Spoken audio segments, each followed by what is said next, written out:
여러분, 이두의 시조 가운데 그런 구절이 있습니다. 가는 세월 잡지 못하고 오는 백발 막지 못한다. 세월이 흘러가는 것을 어찌할 수 없다 하는 거죠. 세월이 흘러가면서 사람들의 외모가 많이 바뀝니다. 우리들도 여러모로 5년 전하고 지금하고 또 상당히 많이 바뀌었고요. 5년 만에 보는 우리 전 집사님 가정 보니까 반가운데, 아이들이 자란 거 보면서 아, 세월이 또 이렇게 많이 지났구나 하는 생각을 해보게 됩니다. 사람은 누구나 세월이 흐르면서 변화되어 갑니다. 외모가 변하고 음성도 변하고요, 잘 바뀔 것 같지 않은 성격도 어느 정도 변해가는 것 같습니다. 그런데 대부분의 사람들의 그 변화라고 하는 것은 점진적인 것입니다. 그래서 늘 이렇게 대하던 사람은 잘 모르고 이렇게 몇 년 만에 만나게 되면은 그 변화를 한눈에 볼 수가 있게 되는 것이죠. 그러면서 세월의 흐름을 우리는 느낍니다. 그런데 우리는 어느 날 늘 같이 하던 사람인데도 불구하고 상당한 변화가 있는 거예요. 도대체 이전과 같지 않은 그런 모습을 보고 놀랄 때가 있습니다. 이런 예는 흔한 예가 아니고, 그 변화라고 하는 것도 외모나 음성이나 뭐 이런 것의 변화가 아닌 것이죠. 그의 삶의 변화에 사고방식, 가치관, 삶의 태도가 이렇게 변한 것을 보면서 우리는 놀라는 것입니다. 그때 사람들이 하는 말이 있어요. 아주 딴 사람이라고, 내가 이전에 알던 사람 그 사람 맞냐고 이렇게 말할 때가 있습니다. 저는 베드로의 변화가 바로 그런 변화다. 오늘 본문에서 우리는 베드로의 그런 변화를 볼 수가 있습니다. 사람들이 급진적으로 변화를 보일 때는 반드시 그에 상응하는 어떤 극적인 동기가 있게 마련입니다.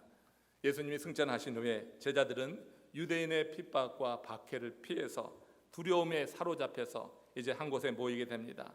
두려움과 불안이 깊어지면서 그들은 같이 모인 거죠. 그것이 마가의 다락방이었습니다.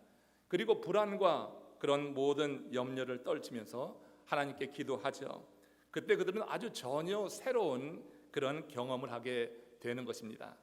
사도행전 2장 1절부터 4절 말씀을 한번 같이 보시면, 이제 이 베드로의 변화, 그리고 초대 120문도의 변화를 일으킨 그런 사건을 여기서 보게 됩니다. 같이 합독하겠습니다. 오순절 날이 이미 이르매 그들이 다 같이 한 곳에 모였더니 호련히 하늘로부터 급하고 강한 바람 같은 소리가 있어 그들이 앉은 온 집에 가득하며 마치 불의 혀처럼 갈라지는 것들이 그들 위에 보여서 각 사람 위에 하나씩 임하여 있더니 그들이 다 성령의 충만함을 받고 성령이 말하게 하심을 따라 다른 언어들로 말하기를 시작하니라. 이 놀라운 사건 이후에 이제 120년 문도 그리고 베드로의 삶에 특별히 큰 변화가 일어나는 거죠. 호련히 하늘로부터 강한 바람 소리 같은 것이 임하면서 성령이 각 사람 위에 임했다고 하는 거예요. 그곳에 있는 모든 사람이 성령의 그런 능력을 경험했다고 하는 거죠. 순간 불같이 강한 성령이 그들의 심령 구석구석을 파고듭니다. 그러면서 위축됐던 그 영혼을 세워주는 것입니다. 새 힘을 넣어주어서 그들의 어깨를 펴고 힘 빠진 두 다리에 힘을 더해 주는 것입니다. 그러자 그들을 억누르던 생에 대한 두려움, 사람에 대한 두려움, 앞으로 미래에 대한 두려움, 공포, 이것을 한순간에 봄눈 녹듯이 사라지는 경험을 하게 하는 거예요. 부모도 스승도 친구도 연인도 사람을 이렇게 변화시킬 수 없는 것입니다. 한순간에 이렇게 사람을 변화시킬 수가 없는 거죠. 이 사건은 한순간에 베드로의 삶 전체를 바꾸어 버렸어요. 그래서 그를 보는 사람이 아주 딴 사람이 되어버렸다 이렇게 말할 정도였어요. 그래서 공회원들이 그를 심판하면서 베드로가 본래 학문 없는 범인으로 알았는데 어찌 저렇게 변하는가, 저의 말에 권세가 있다, 그의 삶의 가치의 변화와 성령의 역사 속에서 담대해진 것을 보면서 그렇게 말할 정도가 되었어요. 베드로의 외모도 음성도 그대로입니다. 그러나 그의 중심이 변화된 것입니다. 가치관이 정말 변화되고 그 안에 새로운 세계관이 형성되고 복음으로 인한 이런 큰 변화가 이루어진 거예요. 그러나 성령에 의해서 세상을 보는 가치관, 사고방식, 삶의 태도가 변하니까 사람들이 그런 말을 하게 되죠. 오늘 이 베드로의 모습을 통해서 성령에 의해서 변화된 사람의 가치관, 삶의 태도를 두 가지로 나눠 같이 상고하면서 우리도 한번 이런 변화를 통하여서 우리 삶에 정말 하나님이 함께 하신 증거가 있길 원합니다. 먼저 이 성령에 의해서 변화된 베드로의 삶은요, 예수 그리스도 이름의 능력을 힘입을 줄 알게 되었다고 하는 것입니다. 사도행전 3장 6절에서 10절 말씀 같이 보세요. 합독해 읽습니다.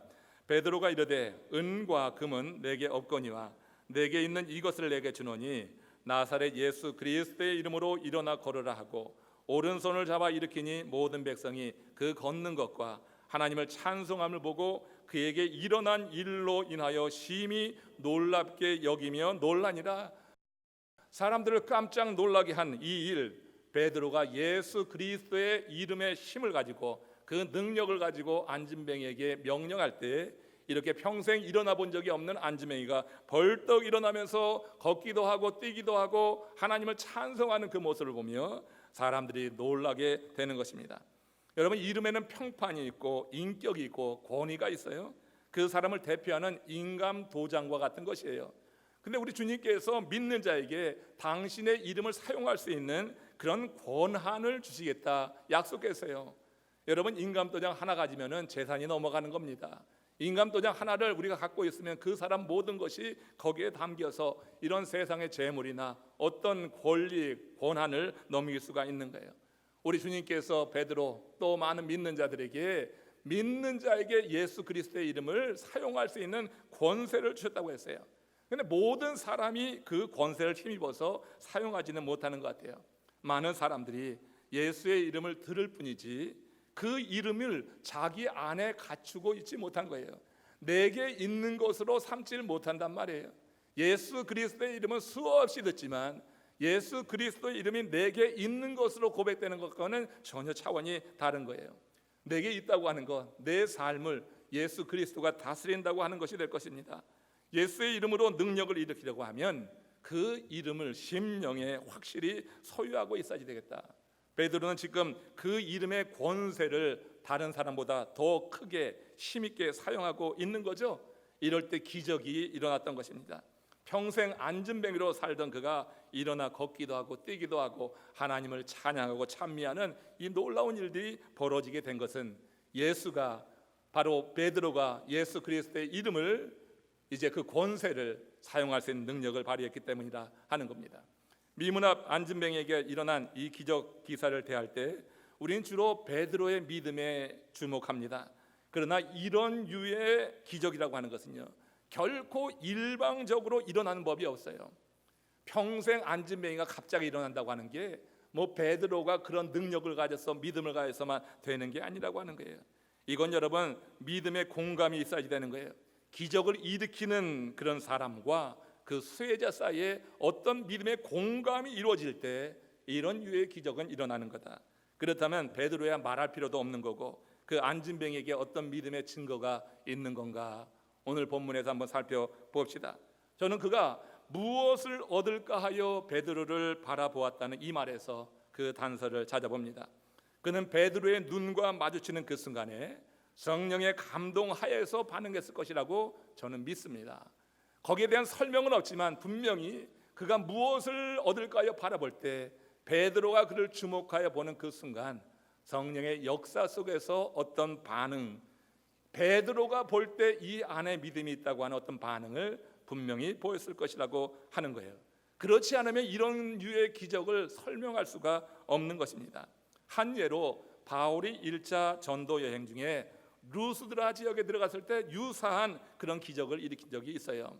베드로가 일으킨 이 이적과 바울이 루스드라에서 일으킨 그 기적은 거의 유사합니다.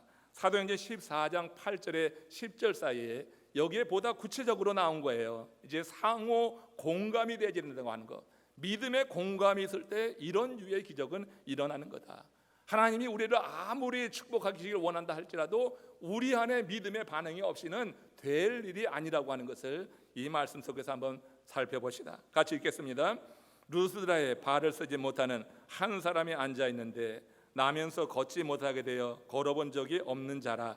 바울이 말하는 것을 듣거늘 바울이 주목하여 구원받을 만한 믿음이 그에게 있는 것을 보고 큰 소리로 이르되 내 발로 바로 일어나라 하니 그 사람이 일어나 걷는지라. 여러분, 루스드라에서 바울이 일으킨 기적도 똑같은 거 아니겠어요? 그런데 여기 좀 구체적으로 나왔잖아요. 보다 자세히 나왔는데 그 사람은 바울이 말하는 것을 들었다고 그랬어요. 바울이 말하는 것을 들을 때 바울이 그를 주목해 보는 것입니다. 바울이 말하는 것을 이렇게 여러분들 좀 잘 듣고 있어요.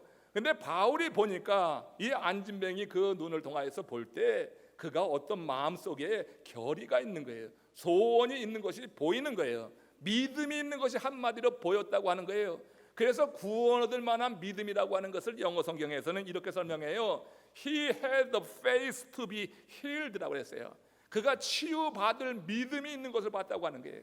바울의 말을 들을 때, 그것은 바울이 전하는 복음을 들을 때, 하나님의 말씀이 선포되게 될 때 그 말씀을 들을 때 믿음이 확 들어오는 거예요. 우리가 믿음의 삶을 산다고 하는 것은 말씀을 들을 때 임하는 건 줄로 믿으시기를 바랍니다. 삶이 어렵고 힘들지만 믿음 안에 세워지게 되면 그 인생 살만한 거예요. 믿음이 있게 되면은 그 삶 속에 하나님이 주시는 기쁨을 갖고 살아갈 수가 있는 것입니다. 그 지금 이 사람이 믿음이 갖게 된 것, 치유의 믿음을 갖게 된 것은 바울이 말하는 것을 듣는 그 순간에, 그리고 바울이 그를 주목하여 볼 때 그 안에 이런 구원받을 믿음이 있는 것을 보고 바울이 예수의 이름으로 그를 일으켜 세웠다고 하는 것입니다. 이것처럼 지금 성전 미문 앞에 있는 이 안진뱅이, 그도 베드로가 그를 볼 때 예수의 이름을 힘입어 그를 치유하려고 했을 때 그 안에 이제 이 루스드라의 안진뱅이처럼 구원받을 믿음이 있는 것이 그 주목하여 보는 관계에서 성령의 역사 속에 있었다고 하는 것이 전제돼야지 이 사람이 일어나서 하나님을 찬미하고 걷기도 뛰는 것이 이해되는 것입니다.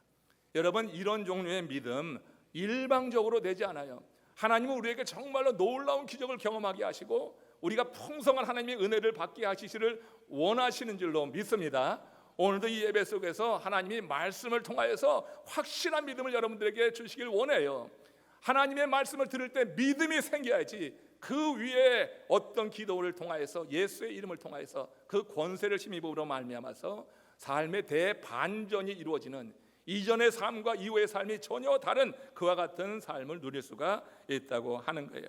이 안진뱅이는요, 희망을 버리지 않았던 것입니다. 평생 앉아 있었지만 이제 이 베드로의 눈을 볼 때, 주목하여 보는 그 눈빛이 정말로 거기에 사로잡히게 될 때 이제 어떤 기적을 바라는 소원이 그 안에 있게 되었다고 하는 거예요.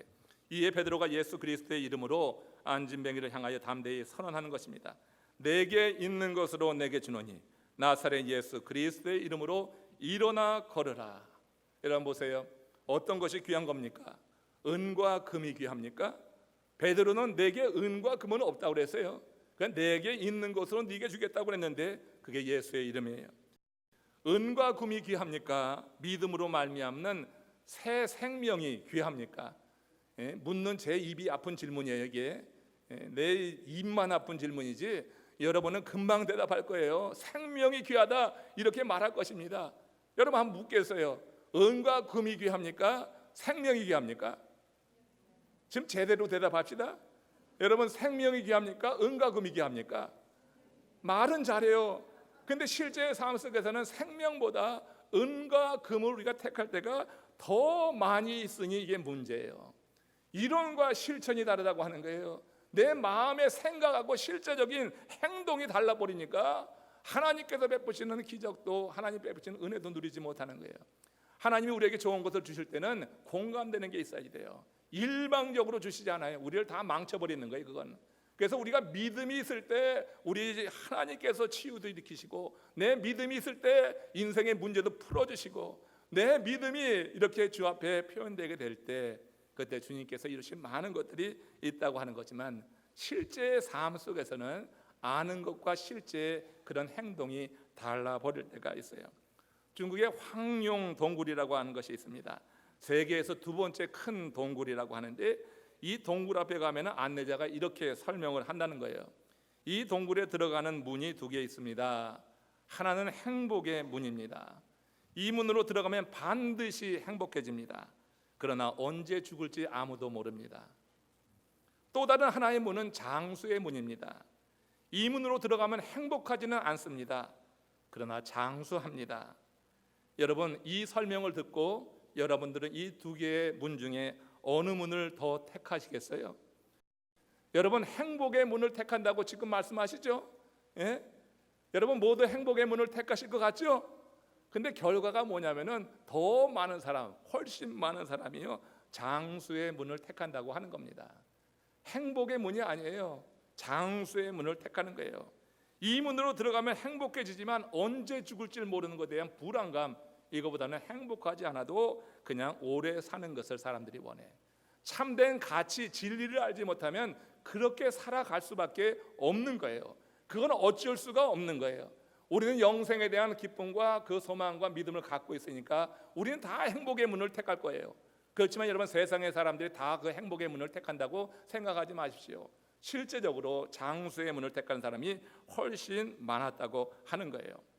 여러분, 우리가 그런 이들을 향하여서 우리에게 하나님께서 맡겨주신 이 일이 있는데, 그것이 바로 예수 그리스도의 이름의 권세로 그들이 이렇게 앉아있는 그 자리에서 일어나도록 돕는 일인 줄로 믿습니다. 그 일을 위해서 하나님께서 우리 구원해 주셨고 우리에게 은혜를 주시고 순간순간 함께 하시는 그런 증을 더해 주시는 것이라고 하는 거예요.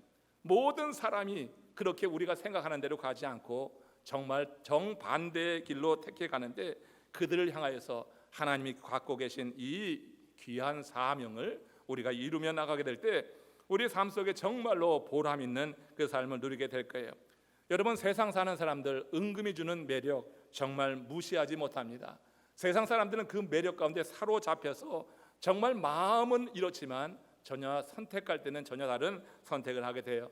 마태복음 6장 24절에서 이와 관련해서 예수님께서 주신 말씀입니다. 한번 같이 보시고 의미를 새겨보세요. 함께 읽습니다. 한 사람이 두 주인을 섬기지 못할 것이니 호기를 미워하고 저를 사랑하거나 호기를 중히 여기고 저를 경히 여김이라. 너희가 하나님과 재물을 겸하여 섬기지 못하느니라. 이 말씀에서 핵심이 뭐예요? 예수님은 지금 세상 사람들은 하나님을 섬기기도 하지만 실제로 재물을 하나님처럼 섬기는 사람들이 많이 있다고 하는 것을 전제로 하는 이야기가라고요. 그러니까 재물은 여러분 쓰는 건데 세상 사람들은 그걸 섬겨. 하나님처럼 섬기는 이들이 있다고 하는 거예요. 하나님과 어깨를 나란히 이렇게 여러분 세상 사람들이 재물을 생각한다고 하는 거예요. 신자 중에도 하나님이 모든 것을 한다고 믿기보다는 돈만 있으면 뭐든 할 수 있다고 믿는 사람들이 의외로 많이 있어요. 그래서 말은 하나님 하지만 실제 정말 어려움이나 선택의 기로에 놓이게 될 때 하나님보다 물질 택하는 거, 여러분 이거 여러분 우리가 흔히 보는 일이 될 수 있습니다. 여러분들은 항상 하나님만 택할 줄로 믿습니다. 생명만 택할 줄로 믿습니다. 근데 여러분 그렇지 않은 사람들이 있어요. 그들에게 우리가 해야 될 일이 있는 겁니다. 그 앉은 자리에서 이렇게 세워야 될 그런 책무가 우리들에게 주어졌다고 하는 것이에요. 우리가 여러분 이렇게 생명이 아닌 세상 것을 취한다고 하면 믿지 않는 사람들은 더 말할 필요가 없는 거예요. 돈만 있으면 사람을 사기도 하고 팔기도 하는 게 여러분 비일비재합니다. 목숨까지도 그러는 일이 이 세상에 정말 많이 있어요. 오늘날 사람들이 마치 집단 최면에 걸린 듯이 돈을 추구하고 더 나가서 사랑을 해요. 더 나가서 돈을 섬긴단 말이에요. 돈은 섬김의 대상이 아닌데 그것을 잘 사용해야지 되는데 섬기는 이런 일들도 나타나고 있어요. 그러나 여러분 우리가 돈을 사랑하면 섬기고 사랑하고 섬기면은 돈도 우리를 사랑하고 우리를 섬겨줄까요? 여러분 돈은 그렇게 우리를 사랑하고 섬기지 않아요. 우리가 돈을 섬기면 돈은 우리를 배신합니다. 결국에 가서 그 돈이 우리를 배신합니다. 또 돈으로 할 수 있는 일은 그리 대단한 일도 아닌 거예요. 돈으로 사람의 목숨을 혹 빼앗을 수는 있어요.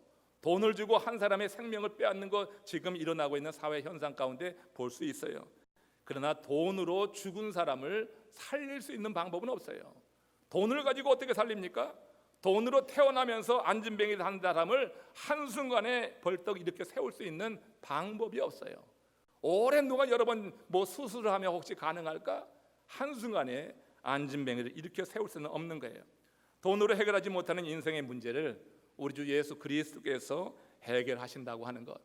오늘 베드로가 그 이름의 권능, 권세를 가지고 평생 안진뱅이로 있던 이 아재에게 은과 금은 내게 없다. 난 돈으로 하는 것이 아니라 내가 소유하고 있는 나를 지배하고 나를 다스리고 있는 예수 그리스도의 이름으로 명하노니 너 일어나 걸어라, 이렇게 명했다고 하는 거예요.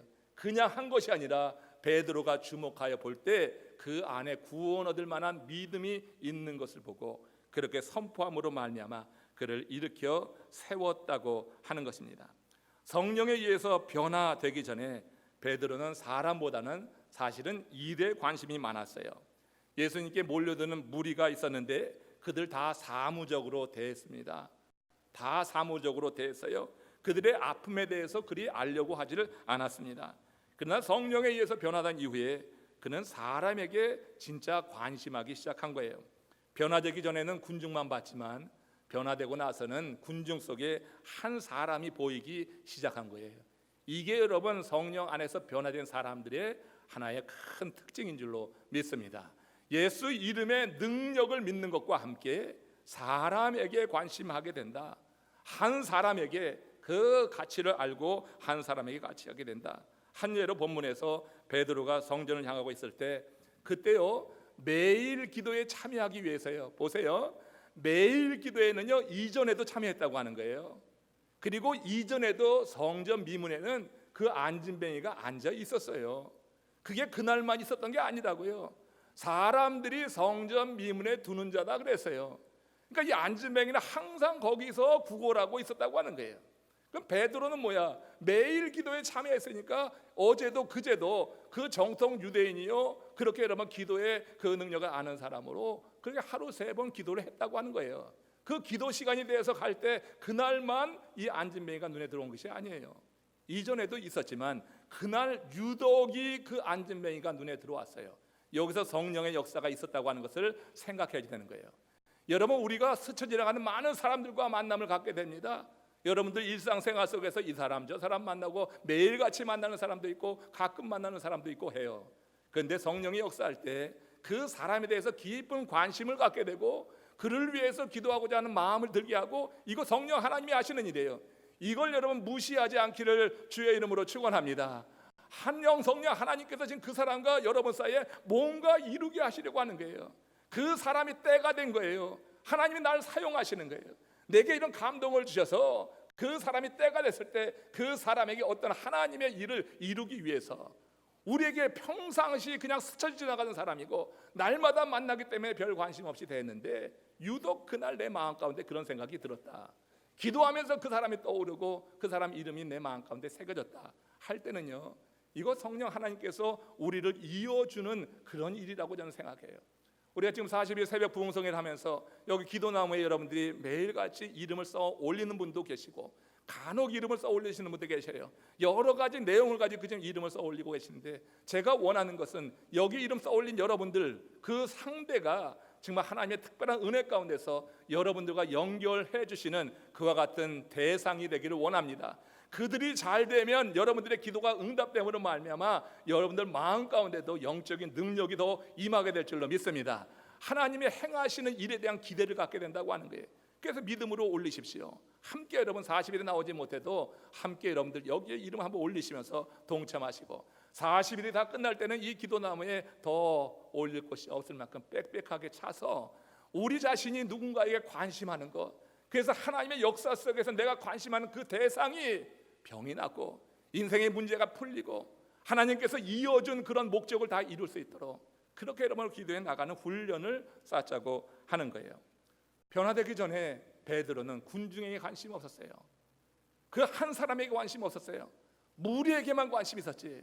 그러나 변화되고 나니까 그 군중 가운데 한 사람, 그것도 아무도 눈길 주지 않는 앵벌이하는 그 사람에게까지 눈길을 주면서 성령이 이제 그 사람하고 같이 컨택하게 연결시켜 주니까 그의 마음이 이제 준비됐다 하는 거예요. 뭔가 이제 하나님께서 역사해도 된다고 하는 그와 같은 이제 때가 됐을 때 그냥 늘 지나던 그 길을 그날따라 이 베드로를 사로잡아서 그를 바라보게 하고 주목해 보며 나가게 했다고 하는 것은 특별한 의미가 있어요.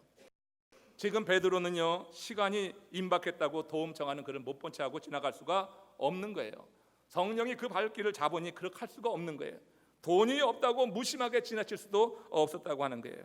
그 안에 더 소중한 것 있지 않냐 성령이 일깨워 주는 거예요.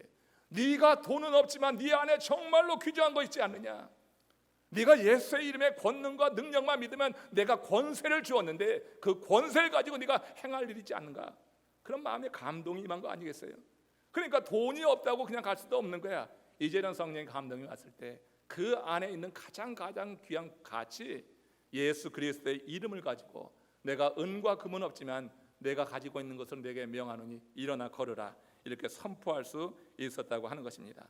주목했다고 하는 것, 특별한 의미가 있는 것입니다. 그냥 여러분 스쳐 지나가는 것, 마지못해 억지로 보는 것이 아니라 특별한 의도와 마음을 가지고 본 것이다. 그것은 진실한 사랑을 가지고 사람에게 관심하는 그 마음이라고 하는 거예요. 곧 긍휼히 여기는 하나님의 마음이 있었다고 하는 거예요. 예수님은 각색 병자를 치유할 때 늘 이 마음을 가지고 치유하셨다는 것을 여러분 잘 아시죠? 성경은 그 사실을 증거합니다. 긍휼은 그저 누군가를 딱하게 여기는 것이나 동정하는 것이 아니에요. 심퍼시가 아니라고 하는 거예요.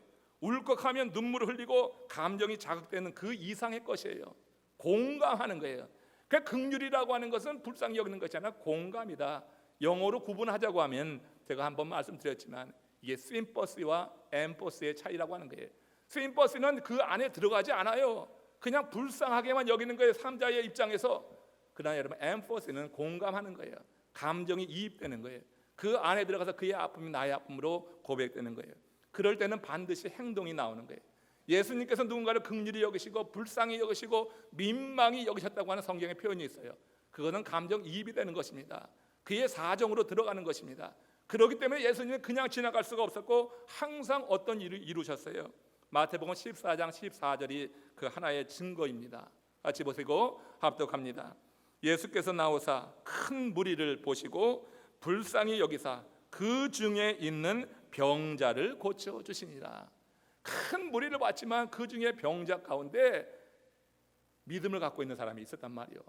그 가운데 예수님을 대하고 예수님의 말씀을 들으면서 큰 무리 가운데 그 가운데 병자를 고쳐주시는 것, 주님이 불쌍히 여기는 마음을 갖고 있을 때 이렇게 행동으로 드러났다고 하는 거예요. 그러니까 누군가를 불쌍히 여겼다, 긍휼히 여긴다고 하는 말 속에는 행동이 함께 가야지 그것이 온전한 것이다. 그렇지 않고 바깥에서 혀만 차고 불쌍하다, 딱하다 이렇게 하고만 있어서는 그게 여러분 긍휼히 여기는 것이 아니더라.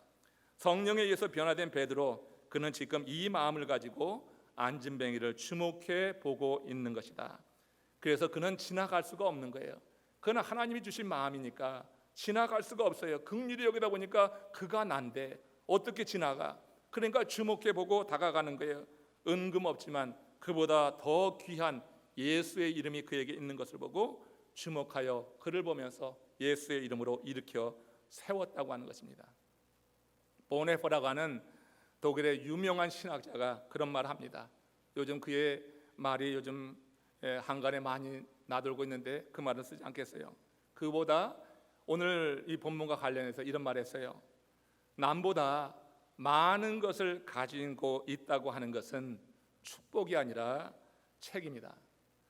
남보다 많이 갖고 있다고 하는 것을 단순히 축복으로만 여기면은 크리스찬 아니다. 남보다 많이 갖고 있다고 한다고 하면은 책임을 알아야 된다. 물질적인 면에서만이 아니라 영적인 면에서까지 확대돼야 되는 거예요. 물질을 많이 갖고 있다고 축복이다, 구원의 감격 가운데 살 때 많이 가진 것은 책임으로 그렇게 고백될 때 그때 여러분 손을 펴는 거예요. 그때 여러분 돕는 일이 나타나는 거예요. 우리 교회에서 이제 한 달이 오면 이제 오병이어 사역이 이루어집니다. 오병이어 사역은 지역에 있는 어려운 이들에게 음식 재료를 그냥 무상으로 나눠주는 거예요. 한 100명, 150명이 매주 토요일 우리 교회를 찾아오게 될 거예요. 이제 이 아름다운 사역을 위해서 오랫동안 준비했고 이제 이루어 나가게 될 것입니다. 저는 이것을 여러분들이 다 참여함으로 인해서 그 물질적인 문제는 충분히 커버할 수 있으리라고 생각해요. 한 달에 들어가는 그 비용 정도를 우리 교회에서 해내지 못하면 문제가 있습니다. 우리가 여러분 물질을 많이 갖는다고 하는 것, 그것은 축복만이 아니라 책임이라고 하는 거예요. 함께 섬길 수 있는 기회가 올 때 여러분 섬기시는 하나님의 사람들 되시기를 축원합니다. 물질을 섬기는 게 아니라 물질은 사용하는 거예요. 믿음으로 사용하는 거예요. 그리고 하나님께서 그런 마음을 주셨을 때는 한 개인에게도 주시지만 목사를 통하여서 공동체에 그런 마음을 주실 때도 있는 건데, 이런 일을 위해서 정말 우리가 함께 이 지역에 있는 우리와 같은 종족이 아니지만 우리 이 지역에 함께 어우러 스며들어 살기 위해서 저들을 잘 섬길 때 믿지 않는 한 영혼들, 우리 코리안이 아니더라 할지라도 다른 인종들이 우리 교회에 대해 좋은 그런 인상을 갖게 되고, 또 우리 교회 EM 미니스트리에도 동참하고, 오늘 오전에도 한번 왔었는데 그런 식으로 해서 하나님의 나라가 더욱더 확장돼 나갈 수 있기를 원해요. 여러분이 영적인 풍요로움을 느끼고 있다고 하면 또한 반드시 입을 열어야 됩니다. 그리고 여러분들 주변에 있는 그 누구, 앉아있는 그 누구를 향하여서 예수의 이름으로 선포해야 됩니다. 일어나라고 선포할 수 있어야 될 거예요. 복음을 선포하는 것은 사한자인 우리에게 하나님이 주신 특권입니다. 살아있는 우리들에게 하나님이 주신 영적인 책무라고 하는 것을 우리가 이 이야기를 통하여서 좀 깊게 새겨봤으면 좋겠어요. 나눈다고 하는 것, 한 영혼을 일으켜 세우고 그 10년 가운데 새로운 출발을 하게 할 수 있다고 한다고 하는 것, 정말 아름답고 의미 있는 일이 될 거예요. 2002년 월드컵의 주인공 이영표라고 하는 분 아십니까? 우리나라의 이영표, 박지성, 굉장히 유명한 스타들 아니에요? 근데 이 이영표 씨가 지난주에 삭스업이라고 하는 사회적 가치를 추구하는 기업을 시작했습니다. 전 현직 국가대표팀을 통틀어서 이영표는 가장 신실한 크리스찬입니다. 그 크리스찬이 그가 그다운 일을 지금 시작하고 있는 거예요. 그가 이런 말을 했습니다. 축구하다 넘어지면은 일어나기 전에 무의식적으로 양말을 잡아 올려요. 프리킥 찰 때도 양말부터 당기죠. 그걸 삭스업이라고 합니다. 그런데 축구장에서만 그런가요? 우리 삶에도 삭스업이 필요하지 않은가요? 뭔가 넘어져 있는 자가 삭스업 새롭게 시작하기 위해서 누군가 한번 손을 내밀어 주면은 얼마나 큰 힘을 받고 그 삶을 새롭게 해나갈 것인가. 일어나는 일에 우리가 도움을 줄 수 있다고 하면 얼마나 귀한 건가.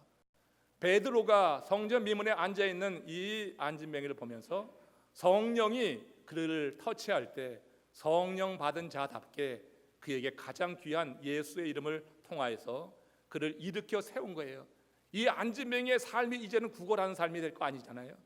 이제는 뭔가 자기가 벌어먹을 그런 기반이 마련될 것이고, 그도 그 은혜를 누렸기 때문에 그 누군가를 일으켜 세우는 싹싹 이렇게 세우는 일을 하게 될 것이다, 이렇게 생각합니다.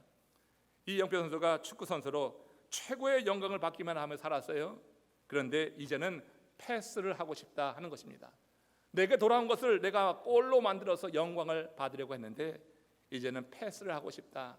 은퇴 후에 긴 우울증의 시간을 지나면서 삶의 진정한 가치를 보게 됐고, 그래서 이런 기업을 시작하게 된다고 하는 거예요.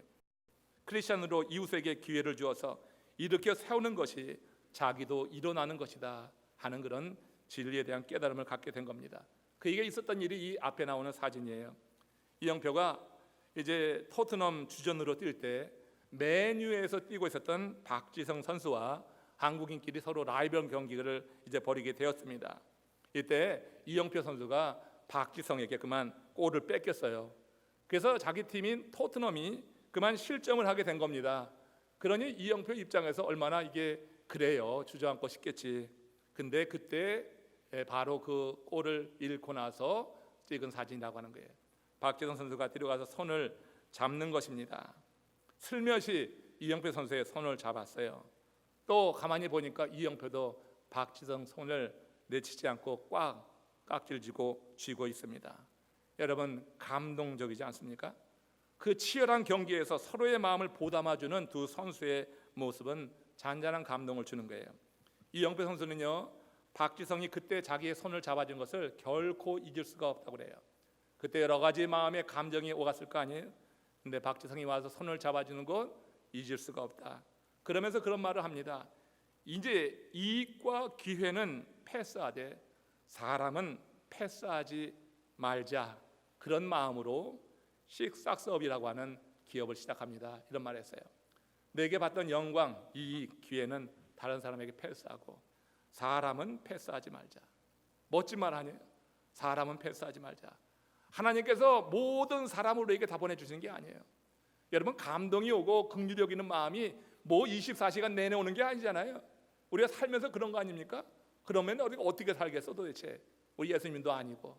그러니까 하나님이 가끔 우리들 마음 가운데 늘 평상시 그냥 지내다 사는 가운데 그런 마음을 줄 때가 있는 거예요.